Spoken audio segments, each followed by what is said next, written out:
بھارتی حسینہ سے نواز شریف کا خفیہ بیٹا نکل آیا۔ جی ہاں، یہ خبر اس وقت ہر طرف گردش کر رہی ہے، ہر طرف وائرل ہے۔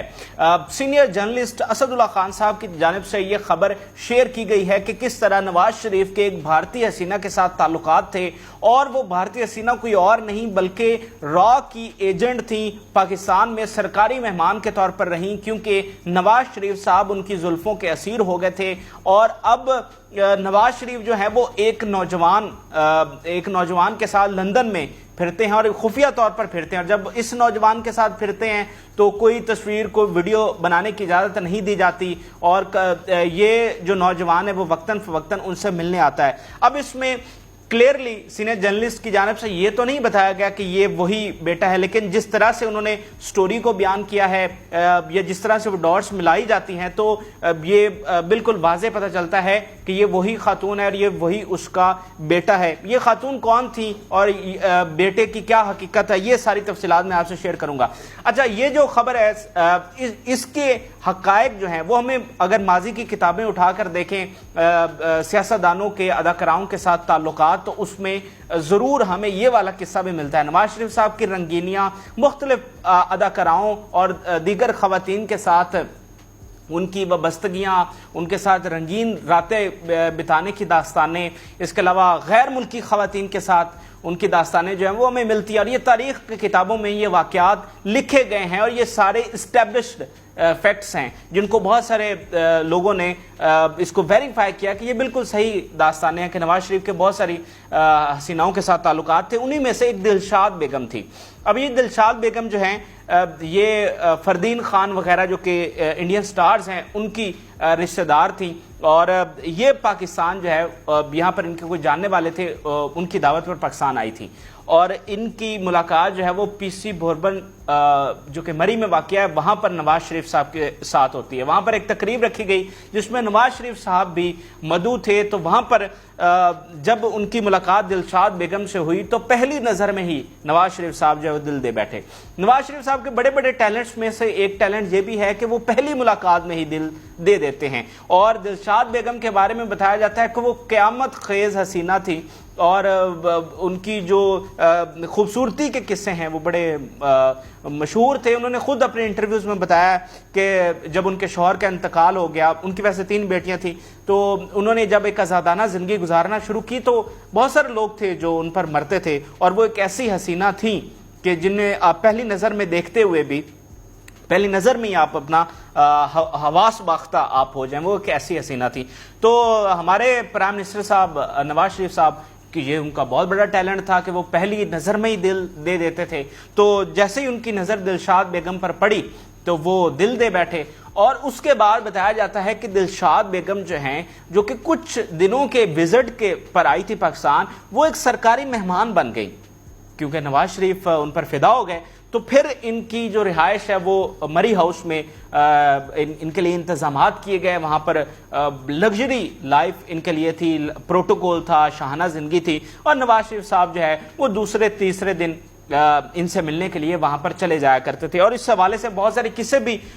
لکھے گئے ہیں کہ کس طرح نواز شریف صاحب میٹنگ چھوڑ کر ان کے لیے جاتے تھے، بلکہ ایک واقعہ درج ہے کہ ایک دفعہ نواز شریف صاحب اسلام آباد سے لاہور آ رہے تھے بائی ایئر اپنے جہاز پر سرکاری، تو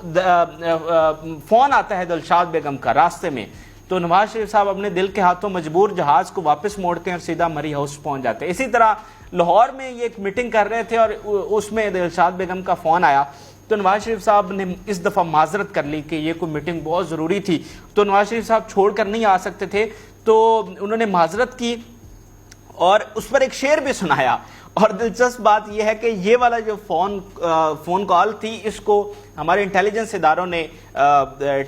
ٹیپ کیا، اور یہ شعر بھی کتابوں میں لکھا گیا ہے کہ نواز شریف صاحب نے اس وقت جو دلشاد بیگم کو شعر سنایا معذرت کے ساتھ کہ میں آج نہیں آ سکوں گا، وہ شعر کچھ اس طرح سے ہے، آپ ضرور اس کو پسند کریں گے۔ نواز شریف صاحب کہتے ہیں کہ شام غم کی قسم آج غمگین ہے ہم، آ بھی جا آج میرے صنم،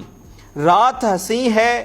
تو کیا چاندنی ہے تو کیا، رات ہنسی ہے تو کیا، چاندنی ہے تو کیا، زندگی دور ہے اور جدائی ستم۔ تو نواز شریف صاحب بہت غمگین ہوئے کہ آج میں ملنے نہیں جا پاؤں گا۔ تو اس طرح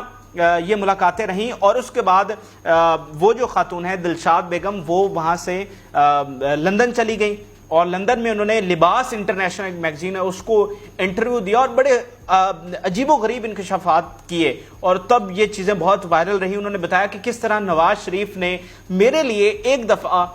کشمیر میں فوجی کارروائی بند کروا دی تھی، مطلب وہ اس قدر مجھ پر فدا تھے۔ اور اس خاتون کے بارے میں ہمارے انٹیلیجنس اداروں کی رپورٹ یہ تھی کہ جناب علی یہ را کی ایجنٹ ہیں، اور یہاں پر خاص مشن کے لیے آئی ہیں، ان کو پلانٹ کیا گیا ہے۔ اور جب یہ خبر ایک کرنل جو کہ دوست تھے نواز شریف کے، انہوں نے بتائی تو ان کو سیک کر دیا گیا۔ نواز شریف صاحب اتنے طیش میں آئے کہ ان کو سیک کر دیا گیا۔ اب سینئر جرنلسٹ کی یہ جو سٹوری ہے اسد اللہ خان صاحب کی، انہوں نے اس خاتون کا نام نہیں لیا، تو اگر ہم کتابوں میں جائیں تو یہی وہ خاتون ملتی ہیں جو بھارت سے جس کے تعلقات تھے نواز شریف کے۔ تو ہم ایک اسیس کر سکتے ہیں کہ یہ انہوں نے تو نام نہیں لیا، لیکن ہم اگر کتابوں میں جائیں، اس کو تلاش کریں، سرچ کریں، تو ہمیں یہی خاتون، اور چونکہ سٹوری ملتی جلتی ہے تو ہم کہہ سکتے ہیں کہ یہ بالکل وہی خاتون ہیں۔ تو یہ ایک را کی ایجنٹ تھی۔ ہمارے انٹیلیجنس ادارے بار بار کہتے رہے کہ یہ کوئی اچھی بات نہیں ہے وزیر اعظم کے ساتھ اس قدر کلوز ہونا، لیکن نواز شریف صاحب کو جس کرنل صاحب نے بتایا ان کو بھی سیک کر دیا گیا نواز شریف صاحب کی جانب سے، اور یہ تعلق چلتا رہا۔ اس کے بعد وہ خاتون جو ہے وہ لندن چلی گئی، اور اب بتایا جاتا ہے کہ وہ ایک نوجوان ہے جو نواز شریف صاحب سے وہاں ملنے آتا ہے، اور نواز شریف صاحب اس کے ساتھ لندن کی گلیوں میں چلتے ہیں، اور اس وقت وہ صرف مطلب یہ دونوں لوگ ہوتے ہیں۔ یعنی اس سے پہلے اگر نواز شریف باہر جاتے ہیں تو ان کے ساتھ ایک ڈیلیگیشن ہوتا ہے، 2-4 لوگ ہوتے ہیں، کسی ریسٹورنٹ میں جائیں یا باہر واک کرنے جائیں یا جو بھی واٹ ایور جو ان کی ایکٹیویٹیز ہوتی ہیں، اگر کبھی باہر نکلیں تو، لیکن جب یہ والا نوجوان آتا ہے تب نواز شریف صاحب کے ساتھ کوئی بھی شخص نہیں ہوتا، ان کا بیٹا نہیں ہوتا، کوئی دیگر کوئی سیکیورٹی والا ان کے ساتھ کوئی نہیں ہوتا، بالکل یہ دو لوگ جو ہیں وہ واک کرتے ہیں۔ اور جب یہ آتا ہے تو میڈیا کو باقاعدہ انسٹرکشنز دی جاتی ہیں کہ آپ کوئی تصویر یا ویڈیو نہ بنائیں۔ تو اب یہ کہا جا رہا ہے کہ شاید یہ وہی دلشاد بیگم تھی اور یہ وہی اس کا بیٹا ہے۔ اس کے علاوہ اگر نواز شریف صاحب کی داستانیں، رنگینی کی داستانیں بھری پڑی ہیں کتابیں، بطور وزیر اعلیٰ وہ کس طرح عیاش تھے اور کتنے ان کے قصے ہیں، بطور وزیر اعظم ان کے کتنے قصے ہیں۔ طاہرہ سید ایک بہت بڑی سٹوری ہے، نعیم بخاری کی اہلیہ جو کہ مشہور گلوکارہ تھیں، ان کے ساتھ نواز شریف صاحب کے تعلقات تھے، اور نواز شریف صاحب ان کے ساتھ اتنے تعلقات بڑھ گئے کہ طاہرہ سید کا گھر خراب ہو گیا، یعنی نعیم بخاری کے ساتھ ان کی ڈائیورس ہو گئی، اور طاہرہ سید کو اس کے بدلے میں مری کی جو چیئر لفٹ ہے ٹورزم کے لیے اس کی آنرشپ، اس کا انچارج بنایا گیا، وہاں سے ان کو پیسے آتے تھے۔ پھر ان کے ایک سینیٹر تھے نون لیگ کے، ان کی کمپنی سے 5 لاکھ روپے ان کو آتے تھے۔ تو بہت سارے مالی فوائد طاہرہ سید کو دیے گئے، اور اس کے بدلے میں نواز شریف صاحب ان کے ساتھ راتیں رنگین کرتے تھے، اور یہ بالکل ڈھکی چھپی بات نہیں۔ اور آخر میں مطلب یہ کتابوں میں یہ ساری چیزیں لکھی گئی ہیں، اور لکھنے والوں نے یہ لکھا ہے کہ شرمناک اس میں سب سے بات یہ تھی کہ وہی اداکارائیں، ریما کا بھی ذکر آتا ہے اور باقی اداکاراؤں کا بھی اور خواتین کا، کہ وہی اداکارائیں اور خواتین پہلے نواز شریف کے ساتھ تھیں، پھر شہباز شریف کے ساتھ وہی خواتین کا تعلق رہا۔ یہ بہت ہی شرمناک بات تھی، اور اس سے بھی بڑھ کر ایک اگلی شرمناک بات یہ تھی کہ انہی خواتین کا پھر ان کے بچوں کے ساتھ بھی تعلق رہا ہے۔ یہ میں نہیں کہہ رہا، یہ کتابوں میں لکھا ہوا ہے، اگر آپ ریفرنس چاہیں گے تو میں آپ کے ساتھ شیئر کر دوں گا۔ تو یہ ناظرین تفصیلات تھیں جو کہ ہم نے آپ کے ساتھ شیئر کی۔ تو ہمارے پیارے اور بھولے بھالے میاں صاحب کے یہ ہسٹری جو ہے، ان کے عظیم کارنامے بھری پڑی ہے، جمہوریت کے لیے ان کی کیا خدمات ہیں، پاکستانی عوام کے لیے کیا خدمات ہیں، تو یہ ان کی خدمات ہے جناب۔ 3 دفعہ وہ پرائم منسٹر رہے ہیں، اور نون لیگ ہمیشہ یہ راگ الاپتی ہے کہ 3 دفعہ کا وزیر اعظم، 3 دفعہ کا وزیر اعظم۔ تو یہ کیا ہے جناب آپ نے، 3 دفعہ وزیر اعظم رہ کر، یہ ساری آپ کی داستان ہے۔ آپ اپنی رائے ضرور شیئر کریں۔ اجازت دیجیے، اللہ حافظ۔